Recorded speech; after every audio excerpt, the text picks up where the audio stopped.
बात रोवत है। बारात में दुल्हा न रहा तो बारात रोवत है। दिन में वाह। काच हो जाए।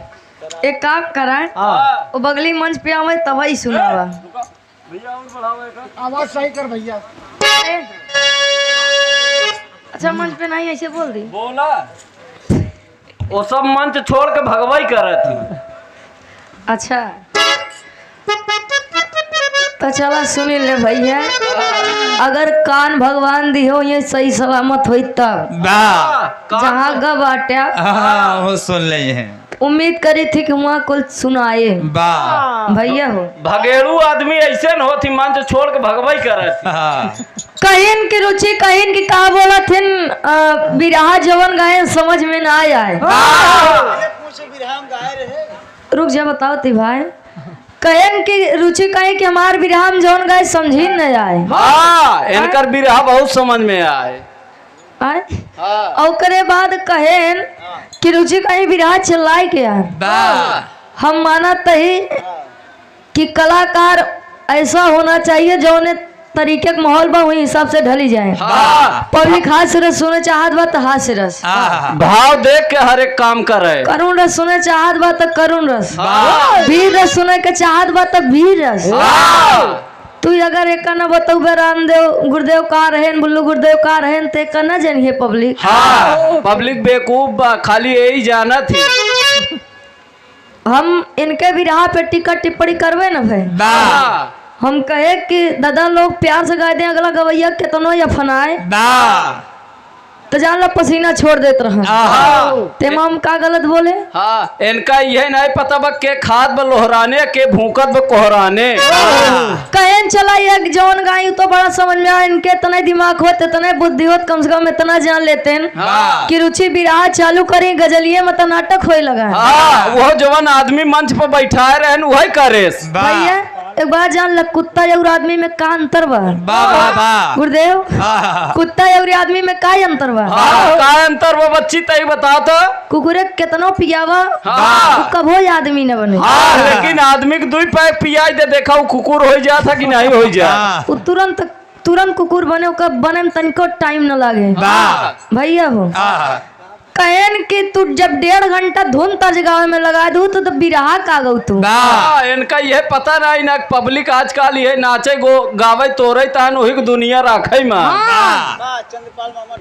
आप श्री चंद्रपाल मामा ढोकरी की पावन धरती से इस भाव को समझते 101 रुपए का महान आशीर्वाद गोड़ छुके पहली बार जितना सुने ही काका सूद ब्याज सहित सुनाओ। बहुत सही ना दादा। हाँ न विश्वास हो 2-4-6 दिन लगातार बिरहा तू गाय के देख ले। कहन 1.5 घंटा लगा दे सिर्फ धुन तर्ज गावे में। 8:44 पे बिरहा गाँव चालू करन कहन हम 20 मिनट में गावत है। इनके 20 मिनट ऐसे न हो था सैदाबाद के। 9:45 पे नंबर दे 12 कई मीटर 12 का टाइम 12 टाइम भैया। और कहन के पतर को काहे जदुइया डारे मतलब सफर बकलोल का यार। हम कहे कि देखा हम भैया नहीं कहते गुरुदेव हरे जब आपस में बिरहा हो तब गावत रहे। अरे राजू हम पातर के खुद ही तो का सहूर बताइए। आज कई साल से बिरहा गावत है, इनका पता ही नहीं ना का बात कहाँ से बा का करबे। चल अबे हम जानी न पाए कैसी भी रहा रहा। तभी तो साल 6 महीने करताल नहीं करती है ना। तो यो जान ले भैया तहार भी रहा का करी मंचे छोड़ के गायब है। इनकर यह हाल है बा। और गायन की बिरहा लेडीज गई हैं गुरुदेव। लड़किन की वजह से बिरहा फिर से आई गया।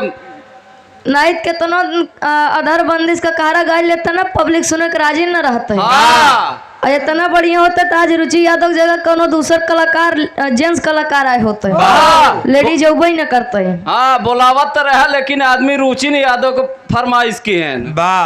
कहन 2 नाम यमर रहे रामदेव गुरु जी के बुल्लू गुरु जी के खाद ब लोहराने के भूकत ब कोहराने का तू समझा पहले। अंतरराष्ट्रीय गायक लगत रहन दादा श्री राम कैलाश यादव जी के आगे। अंतरराष्ट्रीय भदोही के लमाही के रहें। प्रयागराज के ही हाँ कहानी चला है, तू दूसरे के बतावे। हाँ आन के बिलरिया सगुन सिखावे पुनः कुकुरेश चितवावे। ओ हो भैया हो और एक बात कहे कि रुचि बच्ची अब पातर ऐसा न देखा। हाँ स्टील बॉडी है। हाँ स्टील बॉडी है। हाँ स्टील बॉडी है तब तो स्वर से बेस्वर हो जाता है। कहीं गणेश अखाड़ा से गावत या कौन पहचान दी काका और बतावा कौन पहचान दी उनके ना कूदित जन गणेश अखाड़ा से गावत ही। हाँ कि जहाँ रोवे के भाव रहा हूँ जौन बार हल्ला मचवावा। बारे कुलदीप यादव हाँ इनके जिला जवार में आए रहे गावे बरे। हाँ यह इनके ही एक सम्मान है। एक जने खड़ा भैन रे मुलायम यादव गवा है। हाँ अब नहीं आए वो। मुलायम यादव गवा है। हाँ अरे वो सब सिखाई बिल्ली है। हर चीज गणेश गणेश करत है एमन आई देखे गणेश अखाड़ा कहीं कि तोरे क्षेत्र में आए बट्टी अगला पी के डिस्टर्ब करत आए रे भैया शांत रहा जौन गाओ तब पहले सुना होगा। हाँ एक न जनी खाली यह जनी कि जौन बा हमार जमे चला है तू ज्ञान बतावे हमका। आए आन के बिलरिया सगुन सिखावे पुनः कुकुरेश चितवावे। जय दाई हम गाओ तय दाम मंच छोड़ के भागत का समझ में आए तोरे। इनका पता ही नहीं ना कि मंच होत का मंच का गरिमा का होत है। कलाकार का मतलब क्या होता है? हाँ। जब तक अगला गावत है तू मंच पे बैठा ना हाँ तो कहीं अनुमाइश करे बरे बुलावा जाता है तू बार बार हार जाए। बारे कुलदीप यादव कोनो जवाब ना बता भैया। हाँ ऐसे गावत रहा। हाँ तोहार कोनो जोड़े नहीं बे। हाँ भैया हम कहाँ जोड़ दे। हाँ तू ऐसे पारा रहा। चला एक छोट सा लोकगीत ले लो उसके बाद कार्यक्रम का समापन बा।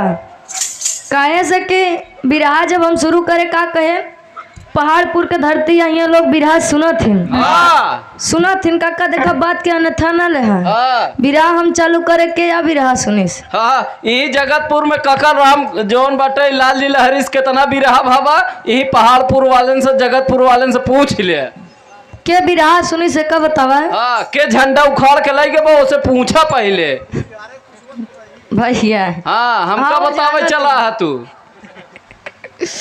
आज हमरे से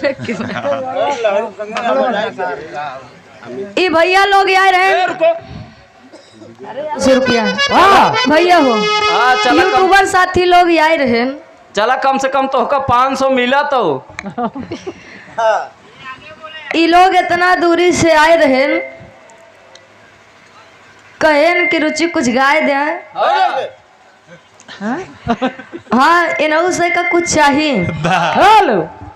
ये बरे मान लो अगर अगला इंसान पैसा देत बा तो ओकर फरमाइश पूरा करब कलाकार के उत्तरदायित्व बनत है कि नहीं बना। हाँ इनकर तो गाना वायरल हो गया भाई।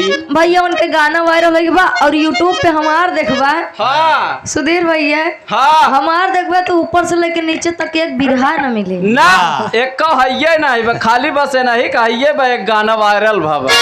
आप लोग चलाए हम धन्य हो गए। चलो कम से कम आज हमारो बिरहा यूट्यूब पे पड़ जाए भाई। बहुत बहुत आभारी है यार सब कहे हम। चला